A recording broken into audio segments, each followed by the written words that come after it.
Next one domain and range of root of 9 minus x square. So 9 minus x square అనే function ఉంది under root f x is equal to square root of 9 minus x square. So square root function న్యూమరేటర్లో ఉంది, denominator ఏం లేదు. So it is defined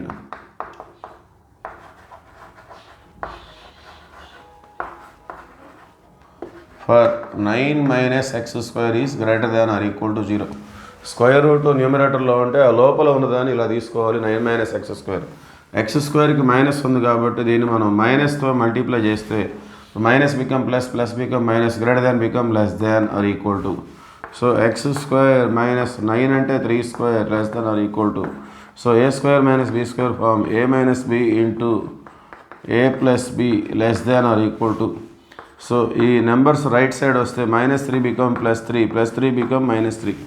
so రెండు linear factors less than ఉంటే ఏం చెప్పుకున్నాం మనం, చిన్న నెంబర్ నుండి పెద్ద నెంబర్ వరకు రాసుకోవాలి. ఈక్వల్ టు ఉంది కాబట్టి ఈక్వల్ టు పెట్టుకోవాలి. Okay, small to big for less than in case of 2 linear factors. Okay, రెండు లీనియర్ ఫ్యాక్టర్స్ ఉండి లెస్ దాన్ ఉంటే చిన్న నెంబర్ నుండి పెద్ద నెంబర్ దాకా రాసుకోవాలి. -3 to 3 లెస్ దాన్ ఉంటుంది.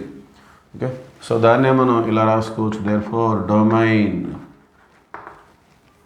Is equal to closed bracket -3 to 3, -3 నుండి 3 వరకు దాని వాల్యూస్ ఉంటాయి అన్నమాట. ఆ ఇంటర్వల్లో వాల్యూస్ దానికి తీసుకోవచ్చు. ఇప్పుడు రేంజ్, సో రేంజ్ కనుక్కోవాలంటే డొమైన్ అనేది -3 నుండి 3 వరకు ఉంది కదా.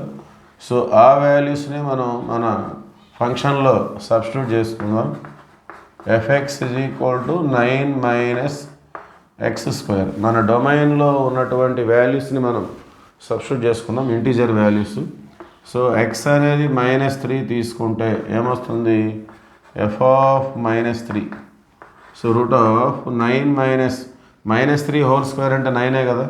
సో అండర్ రూట్ 9 మైనస్ 9 అంటే 0. సో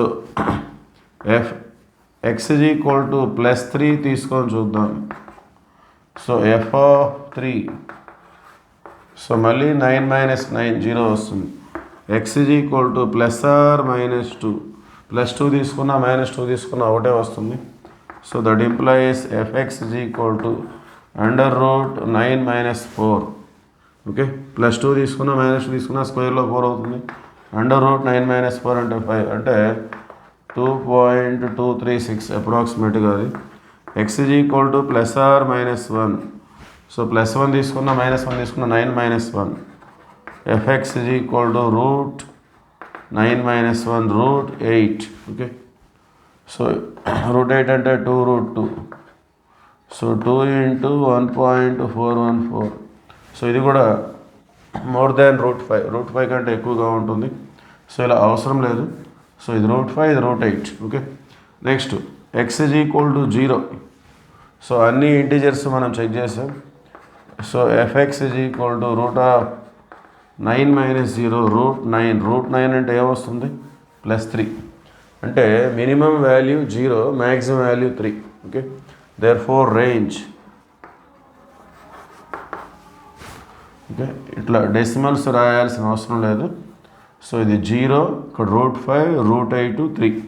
సో మినిమం వాల్యూ 0 వచ్చింది, మ్యాక్సిమం వాల్యూ 3 వచ్చింది. అంటే దీని యొక్క రేంజ్లో 0 నుండి 3 వరకు వస్తాయి. ఓకే, సో రేంజ్ అనేది ఇలా కూడా చేయొచ్చు. Thank you.